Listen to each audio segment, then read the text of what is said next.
Welcome back to Commas Part 2. So it'll only be a two-part series. Today we're going to look at cumulative and coordinative adjectives. Now these are interesting, coordinate adjectives, sorry. Cumulative are the ones we are familiar with in school when we talk about final exams. Basically, cumulative is where you have two adjectives, but they're not working together equally to modify this noun. Basically, you look at this as this is a final exam, or it's a type of exam. Just like drive-in movie theater is a type of movie theater. We're not going to be able to switch those adjectives around, which we could do in a coordinate situation. When you have cumulative adjectives, you can't switch the order.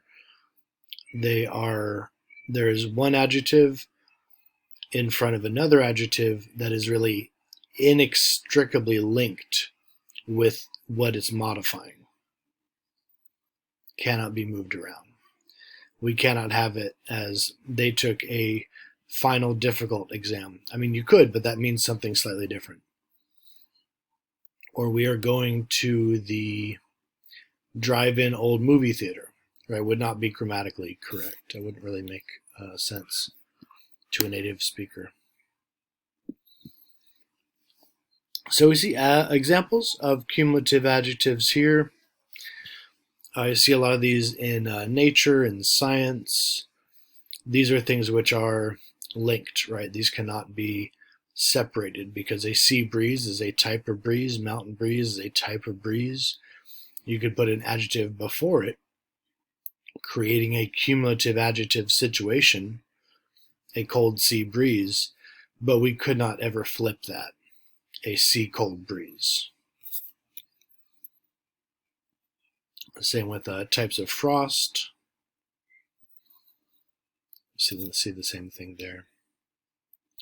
Or in this example from V.S. Naipaul's famous novel, The Mimic Men, my mother had received little English education, and so she was separated as by a generation from her brother and sisters who came later at the period of wealth. So we see this right here, little English education, adjective, noun.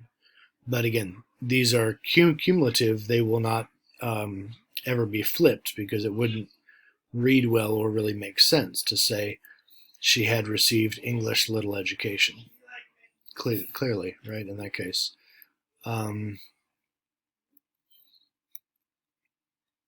It's clear there. There's another example.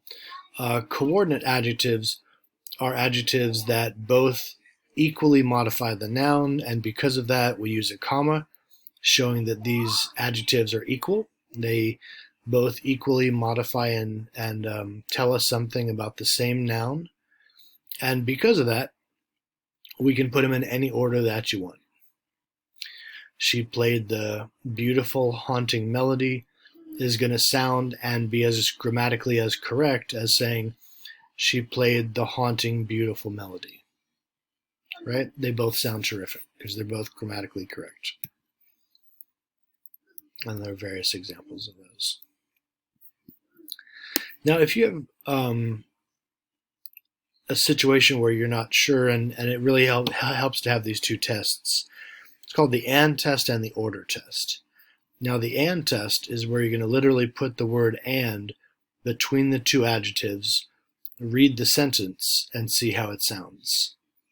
As it says here, if it makes sense, right? If it sounds good, if it sounds like a reasonably phrased sentence, then it would pass the first test,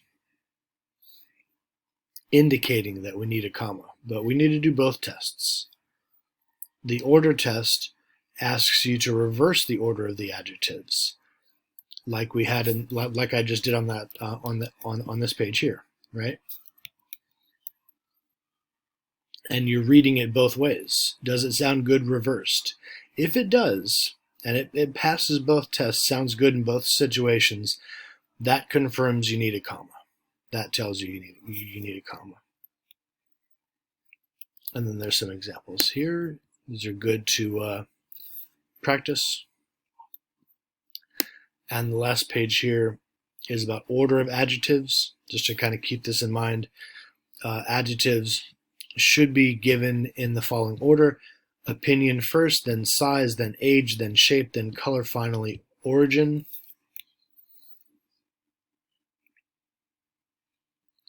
It's a quote on adjectives there.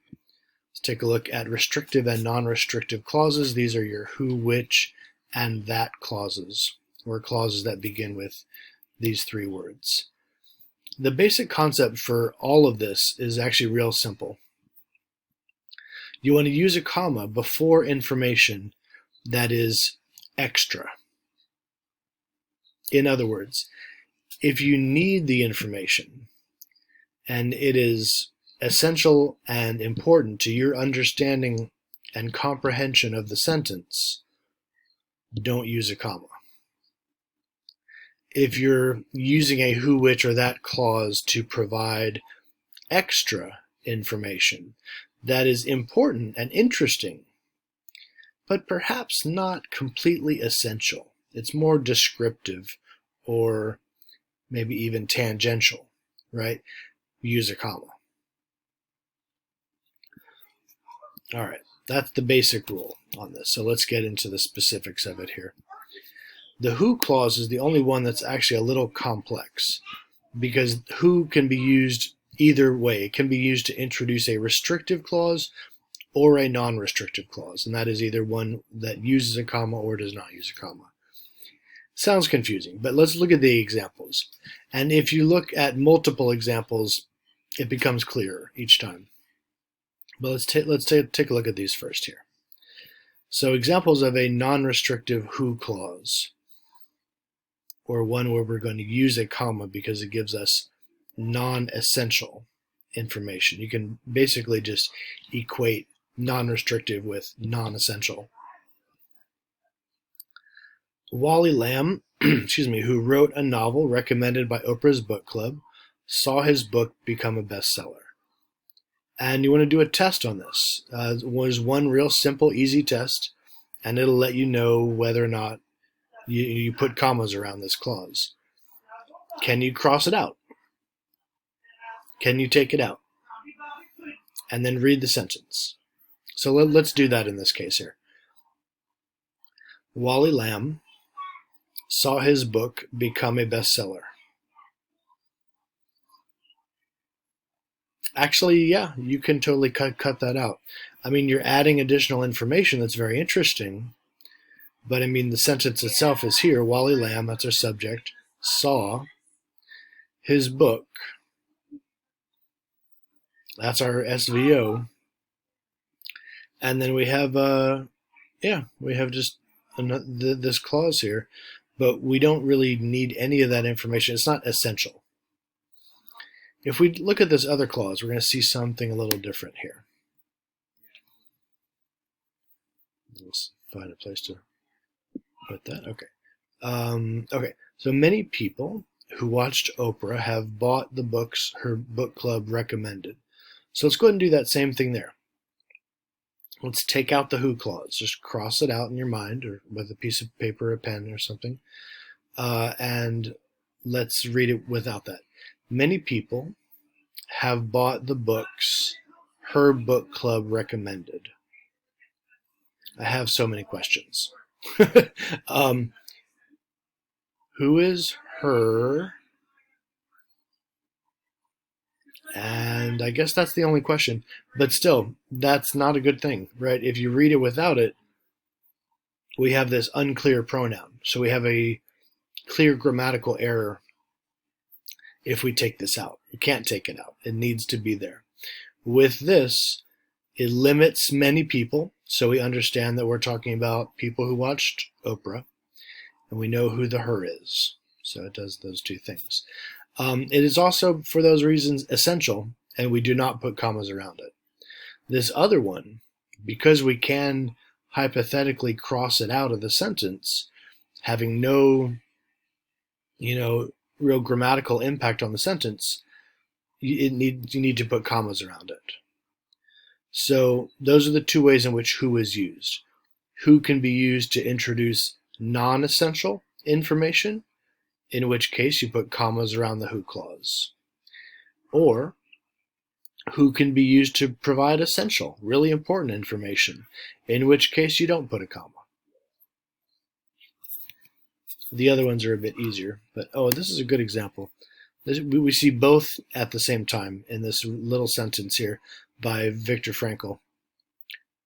Or, for instance, a light sleeper who used to be disturbed by the slightest noise in the next room now found himself lying pressed against a comrade who snored loudly a few inches from his ear.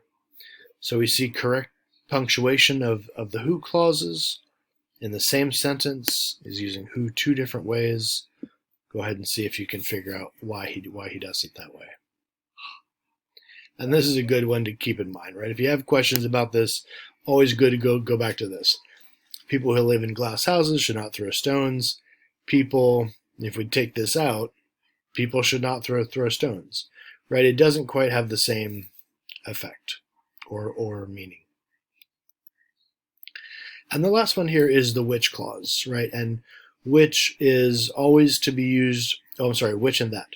So with which, we always use a comma, or at least usually 99% of the time, basically.